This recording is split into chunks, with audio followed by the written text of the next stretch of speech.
तो राम के लिए इस सनक और राम मंदिर को लेकर चल रहे इस उन्माद के बारे में आप क्या कहेंगे, जिसका अब उद्घाटन होने जा रहा है? आप इसे कैसे देखते हैं? ये भक्ति है। इसे उन्माद या सनक क्यों कहा जाना चाहिए? क्या ये, मैं एक और शब्द का इस्तेमाल करूंगी जो कि फिर आप कहेंगे कि कठोर है, ये विभाजनकारी नहीं है?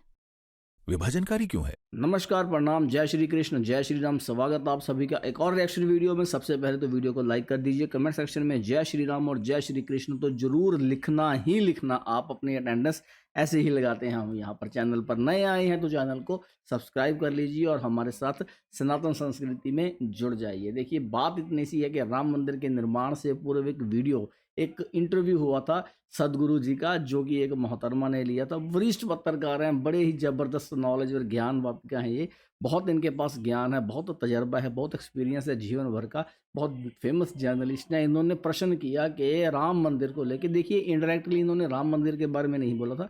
इनके कहने का मतलब ज्ञान वापी के लिए, मथुरा के लिए, सिंपली इन्होंने ये बोला कि एक हिंदुओं में सनक होती है इन चीज़ों के लिए, अपनी छोटे से ज़मीन के टुकड़े के लिए, वहाँ पे मंदिर बनाने के लिए। आज से 5,000 साल पहले, 10,000 साल पहले, 8,000 साल पहले जो हुआ था इतिहास, उसको बदलने की कोशिश कर रहे हो, या फिर एक छोटी सी ज़मीन के लिए फिर से विभाजन की प्रक्रिया कर रहे हो। एक बार हमने गलती कर दिया, दोबारा से करने से क्या लाभ होगा? ये चीज़ें विभाजनकारी हैं। इस तरह के सवाल, सनातन संस्कृति के ऊपर सवाल, सनातनी लोगों की आस्था के ऊपर, उनके विश्वास के ऊपर, उनके धर्म के ऊपर, इस तरह के सवाल अक्सर हमें ये वरिष्ठ पत्रकारों से सुनने को मिलते हैं। और हर बार की तरह इस बार भी सदगुरु ने बहुत ज़बरदस्त तरीके से जवाब दिया। आज का जवाब आपको अल्टीमेट लगेगा, बहुत ज़बरदस्त है। वीडियो को अंत तक देखिएगा और मैं आपको मिलूंगा वीडियो के अंत में अपने ओपिनियन के साथ। चलिए इसी के साथ वीडियो का प्रारंभ करते हैं। तो राम के लिए इस सनक और राम मंदिर को लेकर चल रहे इस उन्माद के बारे में आप क्या कहेंगे, जिसका अब उद्घाटन होने जा रहा है? आप इसे कैसे देखते हैं? क्या ये सब सही है? मुझे नहीं पता, मैं इन शब्दों का इस्तेमाल नहीं करूंगा। ये बहुत ही कठोर शब्द हैं, सनक, उन्माद, ये सब। क्योंकि 7-8 हजार साल बाद भी अगर कोई प्रेरणा बना हुआ है तो उनमें कोई बात तो जरूर होगी। एक या दो लोगों के लिए नहीं, लाखों करोड़ों लोगों के लिए अगर कोई हजारों साल बाद भी प्रेरणा बना हुआ है तो कुछ तो जरूर होगा। अगर हम उसे नहीं देख पाते तो क्या तब आप कहेंगे कि ये सनक है, ये है, वो है। ये भक्ति है। इसे उन्माद या सनक क्यों कहा जाना चाहिए? क्या ये, मैं एक और शब्द का इस्तेमाल करूंगी जो कि फिर आप कहेंगे कि कठोर है, ये विभाजनकारी नहीं है? विभाजनकारी क्यों है? क्योंकि ये दो समुदायों को अलग करता है। अच्छा, इसकी कहानी भयानक रही है, और भयानक से मेरा मतलब है खून भरी कहानी, हत्याओं की कहानी, दंगों की कहानी। पिछले 800 सालों में जो हुआ है वो इस धरती के किसी भी हिस्से में हुई अब तक की सबसे भयानक खून भरी कहानी है। यहूदियों के साथ जो एडोल्फ हिटलर ने किया, जो मूल अमेरिकियों के साथ उत्तरी अमेरिका में हुआ, जो कंबोडिया में हुआ, ये सब चीजें उसके सामने कुछ भी नहीं है जो इन 800 सालों में भारत में हुआ।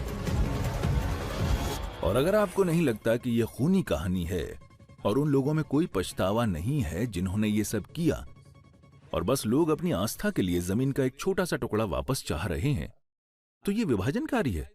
क्यों ये विभाजनकारी है? मैं गौर कर रही हूँ कि आप जमीन शब्द का इस्तेमाल कर रहे हैं, मंदिर का नहीं। क्या ये जानबूझकर है? ये जमीन ही है, लेकिन मंदिर भक्तों के दिलों से बनता है। वो भूमि बस एक जमीन ही है, पर लोगों के लिए पावन है क्योंकि वो उनका जन्म स्थान मानती है। और जाहिर है अब कोई सवाल ही नहीं बचा है कि वहां मंदिर था या नहीं। सिर्फ ये एक मंदिर नहीं, हजारों मंदिर ध्वस्त किए गए थे, क्योंकि यही नीति थी कि इन्हें ध्वस्त किया जाए और भविष्य में भी किया जाएगा। अगर हम इन्हें सुरक्षित नहीं रखेंगे तो भविष्य में भी ध्वस्त किया जाएगा। आज भी पाकिस्तान और बांग्लादेश में ये हो रहा है। फिर ये विभाजनकारी क्यों है? क्यों हर कोई उस चीज से संतुष्ट नहीं हो सकता और अपनी चीजें कर सकता है, जो कुछ भी वो मानता है? मैं बिना किसी मान्यता के रह सकता हूं, पर शायद लोगों को मानने के लिए कुछ चाहिए, इसलिए वो मानते हैं। लेकिन मैं ऐसा कैसे सोच सकता हूं कि जो मैं मानता हूं वो सही है, तुम्हारा गलत है, और तुम्हें सिर्फ इसलिए मर जाना चाहिए क्योंकि तुम वो मानते हो जो मैं नहीं मानता? अगर आप इसका समाधान नहीं करते और ऐसे शब्द बोलते हैं तो ये सब क्या है? ये कहां से आ रहा है? आपने अतीत की बात की, अतीत की लड़ाइयों की बात की। क्या दूसरी गलती करने से पहली ठीक हो जाएगी? देखिए, कोई दूसरी गलती नहीं हो रही है, बस एक निवेदन है।